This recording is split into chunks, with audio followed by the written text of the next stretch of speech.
All right, we have our final presentation for the day.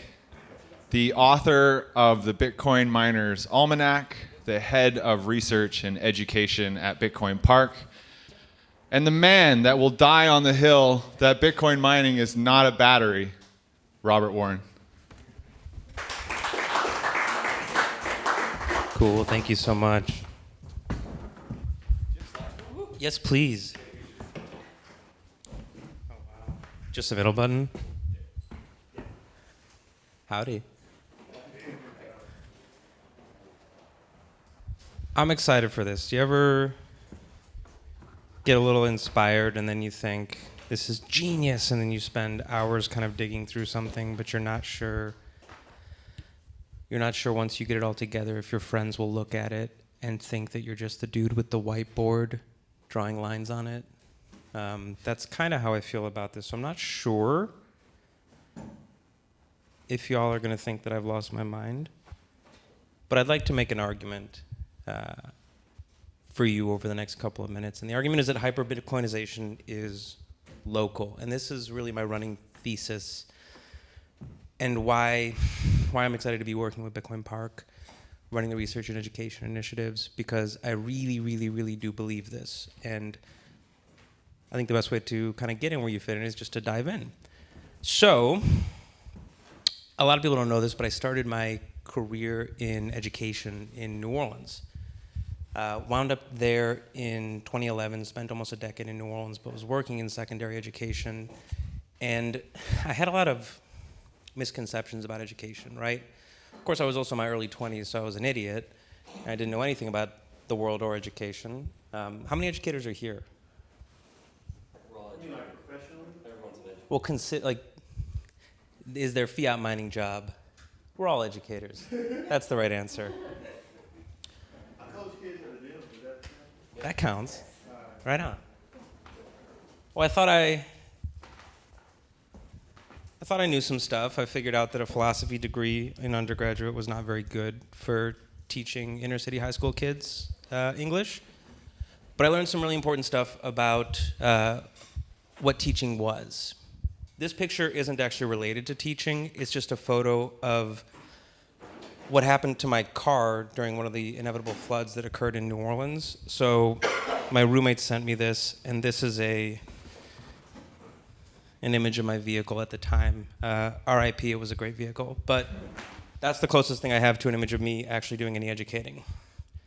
So I pulled 3 lessons from the time in the classroom and having just gotten absolutely whooped in that first year. For anybody who's taught professionally, just kind of that knowledge of how bad you really are at it the first year. Or like any of us trying to explain something, how bad you are at explaining it the first time. You're stuttering. It made sense in my head. Like, well, the thing connects to this, and they're kind of looking at you crazy. You're like, no, it makes sense. Let me explain it again. I figured out 3 pretty key lessons from education. And they were. The effort is immense. It's an insane amount of effort you have to put into trying to explain something, trying to understand something, try to understand how somebody might trip up on what you're trying to explain to them.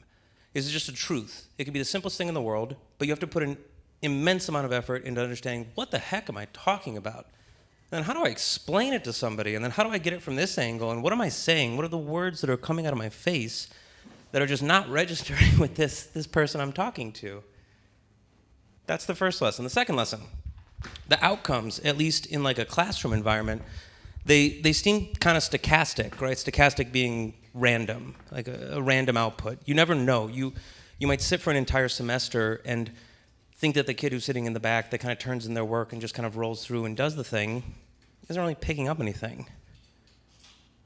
And then they surprise you with some insane thing that they produce that you never saw, you never predicted. And I'm sure anybody who's taught anybody anything like this, or who has kids, has had this experience of all of a sudden turning around and seeing your kid do something and go, what? We're currently going through it because my almost 2.5-year-old decided over the course of like 4 days just to potty train herself. And it's been something like 2.5 weeks, and we're essentially waiting for her to just decide that she's going to go back to diapers. But no, she's just, we take her places now. She's got her big girl undies. She doesn't have the diaper on anymore. Shocked, absolutely shocked. But the outcomes, they seem stochastic. So you put in all this work, but you don't necessarily get a direct relationship between the work and the thing that comes out. It seems kind of random. And the last piece is, there's not really a way to game the system. The only way to kind of make teaching work or make education work is to do the teaching, is to do the hard work, is to connect with people and actually have those one-on-one conversations. There's no way to cheat it. You can't just kind of download it into somebody's head. And we kind of joke about this. You say, oh, well, you have to get your 10,000 hours of Bitcoin.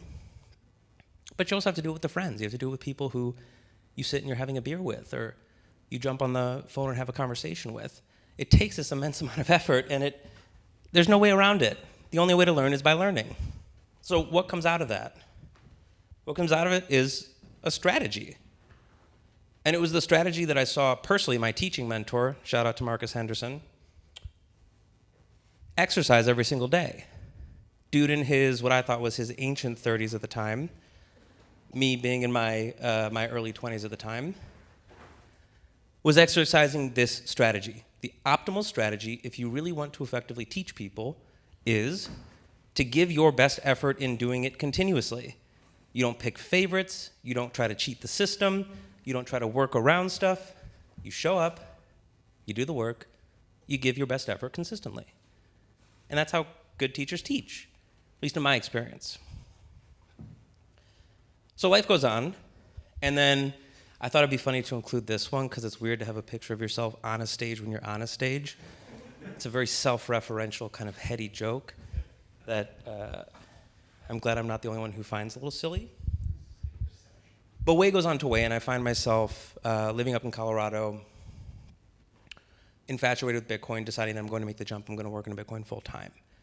And as we all know, you kind of get in where you fit in. If you are not going to be a core dev, or you're not going to go program a wallet, it just wasn't in my interest set. Again, philosophy major. You had to kind of find where you want to be. And all of us have had this. And I'm sure a lot of us have had these thoughts in our heads of, well, this is what I do, but where the heck do I fit in this kind of weird cypherpunk world? I'm an alien, dude. You don't need the soft, squishy, emotional types like me, kind of intellectually heady, let me sit on the cafe and read a book kind of types. Like, you need a dude with a Mountain Dew or a Red Bull locked away, just slamming the keyboard. But I started learning about this Bitcoin thing, deciding that I was going to work in it full time. So, okay. My sort of origin story, so to speak, was that I had been in Bitcoin for a number of years at the time, hadn't really found a community, but then saw Steve Barber post what was called the brown box at the time, which was an early version of what he called the black box, which is a way to put an air-cooled machine into this kind of containery thing, and you could run it outside and it wouldn't overheat and it would function. And I just so happened to have purchased from two great folks, two great Bitcoiners, Joe Rogers and Neil Ronan Miner, a couple of S9s that arrived to the 5th-story apartment that we were living in, 2-bedroom, 2-bath. And when I plugged them in, my wife looked at me, fiance at the time. Actually, I don't even know if we were engaged at the time. I wanted the relationship to go well. And it wasn't going well with an S9 in our guest bathroom. And I didn't like going in to pee and sweating immediately. So I built this brown box and did a write-up on it. And I was hooked. I was into mining. I found I had a knack for kind of figuring these things out. And even though I wasn't the dude who was a welder or a plumber or a programmer, I could sort it out. I could use these philosophical interests, so to speak, this way of thinking about the world to kind of disaggregate a problem and write about it, to share, to teach about it. So much to say, I was learning some interesting lessons. And there were a couple of interesting lessons that really stuck out to me in the world of Bitcoin. So of course we're familiar with this. River produces incredible research. Sam Wouters and his team are some of my favorite in the game, and I'm always happy to share River stuff. And if you haven't seen their research, you should 1,000% read as much of their research as humanly possible, because they do better than most some of the best work in breaking it down, making it as simple as humanly possible so that you can share it to your grandma. Bitcoin had this interesting characteristic around issuance. It was controlled by this thing, which was an inflation rate that was kind of predefined almost in the way that Bitcoin is designed to run. And it had this really interesting supply curve where over time, I'm preaching to the choir here, there'd be a lot coming out and then it would gradually taper off. Oh, it was a very interesting phenomenon. Characteristically, it's very unique from what we think of in terms of money, especially fiat money, where I don't really know the inflation rate. I definitely don't know the supply. And I get to kind of guess where I am in the sort of grand Cantillon world, how close I am to the money spigot. And then there was something very interesting that was also happening in Bitcoin, which is this phenomenon of adoption. This was the quickest thing I could find in a very, very cursory Reddit search that only took me to 2005. So I'm assuming these lines over here will be substantially steeper. Who's seen a curve like this before? Sort of general technological adoption curve, right? The idea that a technology comes out and it gains some kind of adoption and people are interested in it and it rockets up to a certain amount of overall adoption.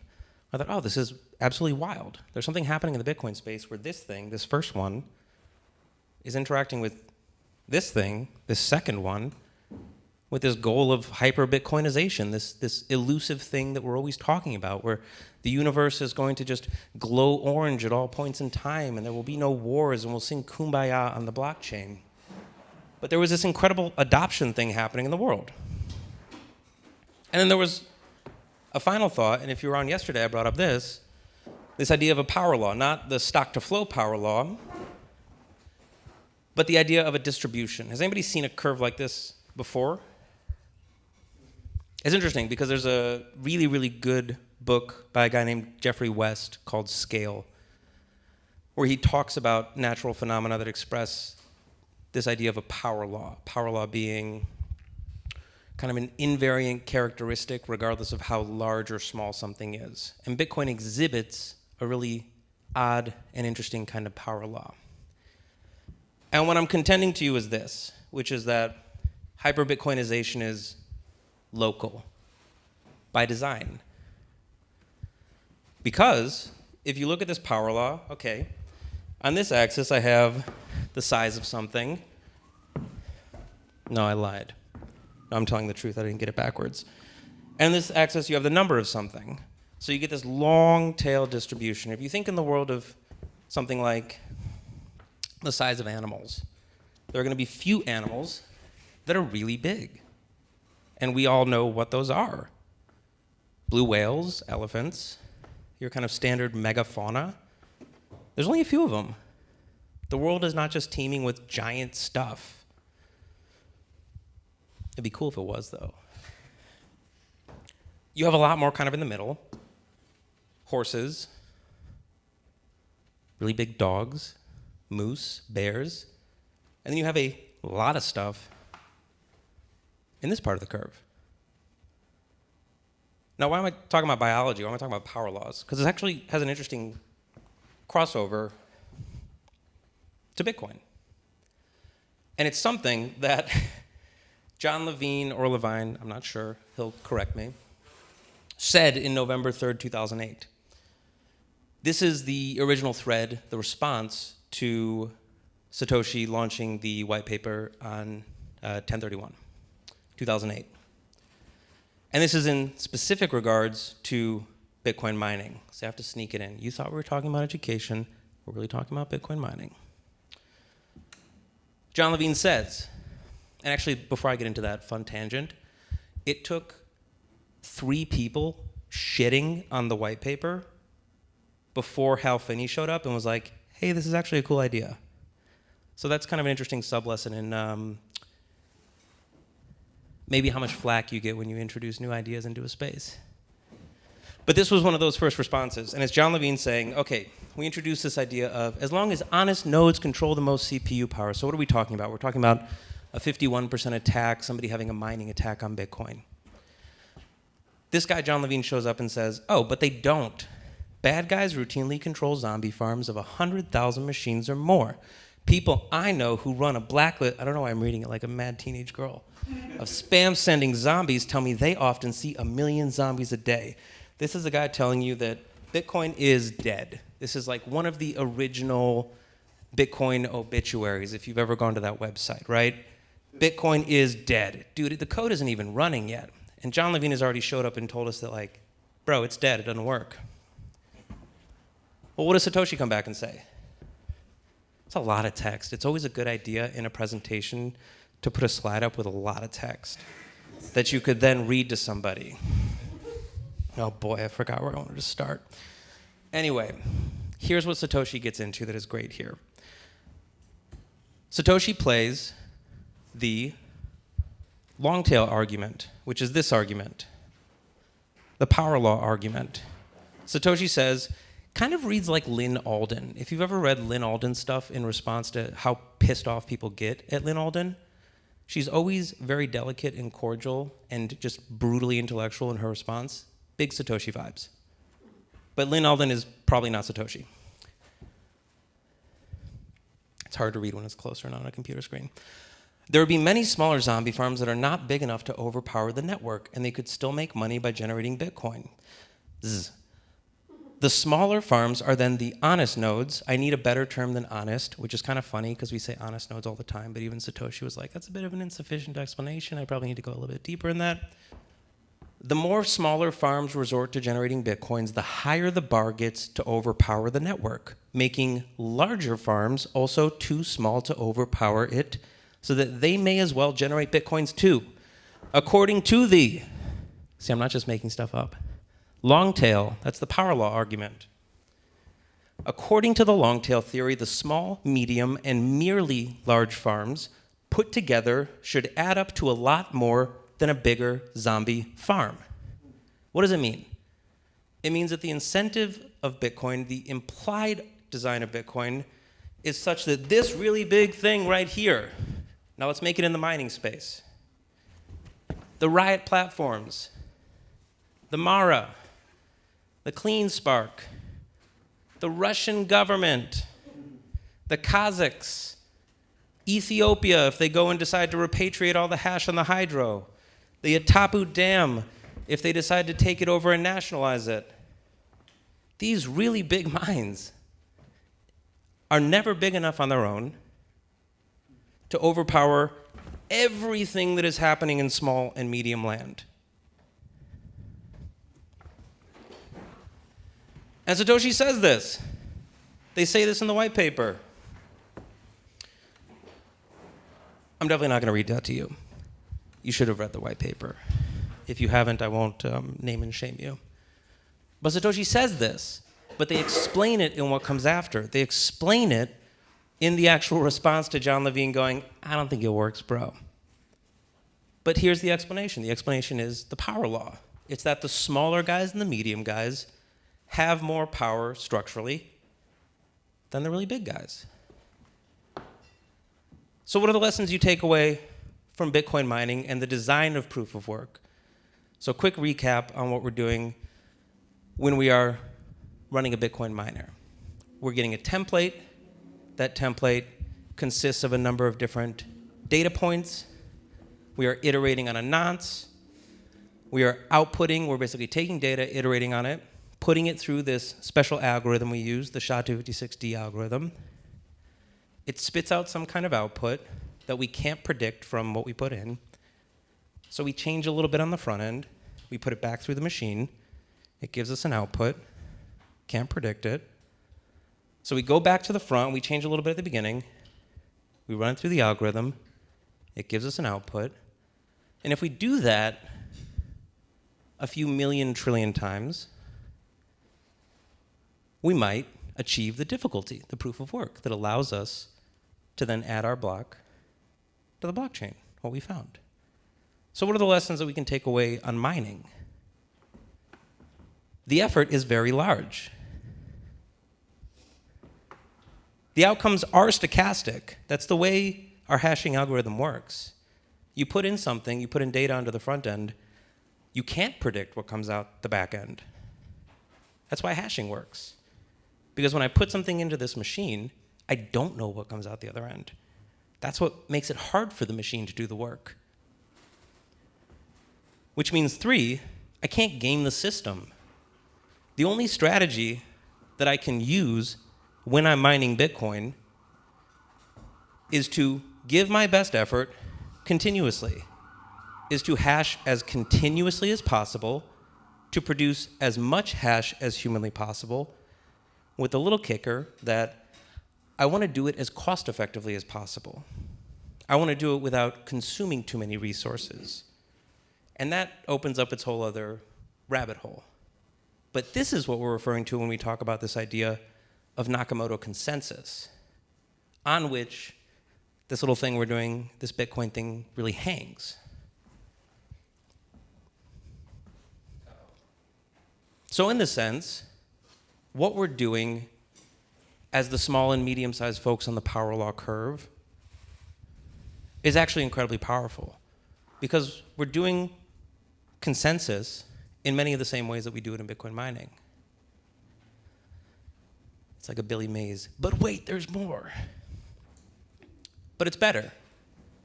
It's substantially better to be in meat space. And there's a reason for that. On the left, you can see a NerdAxe Q, which is a pretty cool BitAxe, one of the open source miners that they are making out of the BitAxe project, which I highly recommend playing around with and learning about. And on the right, you see a stock image of a classroom. So they're not the same thing. The difference is, in Bitcoin mining, outcomes are deterministic. When I put something in the front end of the hashing algorithm, it's deterministic what I get out the back end. Meat space is a lot more powerful. Why? Because when I put an effort in a Bitcoin miner and I don't achieve the proof of work, the network doesn't know that I exist. A single BitAxe could hash for centuries, never hit a block, use energy, and technically contribute nothing to the Bitcoin network. Now you can make the argument, oh, well, it's contributing in the grand sense. Yes, I take the metaphor. It's contributing in the grand sense of we're all in this together. But technically, because of the way the code works, the only way that Bitcoin knows that you exist is if you find a block. And so if you put in loads of effort mining for Bitcoin, but you never successfully achieve the proof of work, you don't exist to the Bitcoin network. And that has to do with, to not be too technical, the way that the core element of this works, the difficulty adjustment. Because the difficulty adjustment, which is really the magic of what Satoshi put into Bitcoin, looks backwards. And it looks at what happened in the prior 2016 blocks. And it says, I'd like to get blocks to 10 minutes on average. But when I look at what actually happened in the past, I see that they came in a little too fast. I should make it harder to find a block. Or I see that they came in too slow. Let's make it a little bit easier. The Bitcoin network doesn't know anything about the state of the world. It looks backwards and it reacts to what happened. So in this sense, a classroom is a substantially more powerful place to be, because these places don't exist in the past. They exist in the present, and they exist in the future, with every continued amount of effort that we put into it. When I put effort into teaching somebody about Bitcoin, when I put effort into extending my own knowledge, it's not the same as a Bitcoin miner, because that quote-unquote effort, if it's unsuccessful in Bitcoin, doesn't go anywhere. It doesn't live anywhere. It doesn't add a block to the blockchain. But every ounce of energy that we put into educating folks around us, not having to be Michael Saylor, not having to be Scott Bessent, or not having to get your favorite hype man or fanboy to go and do the work for you. Bless you. En masse, the work that every single one of you are doing, always, because of the power law, will outnumber Michael Saylor going and giving his pitch. And yes, he's going to go give his pitch, and he's going to go talk to the corporate CEOs, and it's going to bring capital into the market. But we don't want capital to be in the market. We want people to become Bitcoiners. We want them to become hard money advocates. We want them to understand the kind of future that we are trying to build.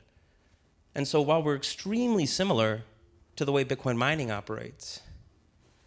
Hyper-Bitcoinization doesn't happen just because somebody drops a whole bunch of cash into the marketplace. It doesn't happen because all of your favorite billionaires decide that they're going to make you rich. It happens because of the small and medium-sized work that every single one of you are doing, because the work that you are doing is additive, it's forward-looking, it exists in the present tense, and nothing is lost. The relationships that you have with the students, the relationships that you have with every person who walks into your place of meeting or your conversation pit or your bar or whatever it might be, is going to leave there having gained something. Unlike the Bitcoin network, where we can do as much work as we want, but sometimes that work is for naught. Hyper-Bitcoinization, then, in my opinion, is a local phenomenon. And I know we want to be excited about the ETF, bros. I know we want to be excited about, oh, it's a strategic treasury reserve. You know, there's a reason that I don't give my kid knives to go running around the house. Because if you have a tool, but you don't know how to use it, you're going to hurt yourself. So it's not enough to simply change the top of a system. What's substantially more important is that we do these very local things. And what you see behind me is, I mentioned the first 3 individuals who just donked on Bitcoin. Not big fans. The first person to say something positive about Bitcoin was Hal Finney. Bitcoin seems to be a very promising idea. However much you think you like Hal Finney, you do not like Hal Finney enough. Because Bitcoin was code, but it was not a network until Hal Finney showed up and said, this seems to be a promising idea. Until that little nucleus of education had transferred to somebody else. Now they had a network. Now they had collaboration. And if you go on in this message, you see something really powerful, which is that Hal Finney goes on and starts asking questions. And he says, I don't understand this. I don't understand this thing. And he says, could you give a more maybe structured breakdown of the way in which this code is going to work? I don't understand this piece. So in a sense, Hal Finney was, well, in a literal sense, Hal Finney was the first student of Bitcoin. And Satoshi was then the first teacher. And this fundamentally, in my opinion, is what makes hyper-Bitcoinization local. It doesn't happen because Michael Saylor does it. It happens because you sit down with the people that you care about and you do the same things Satoshi and Hal did. Thanks.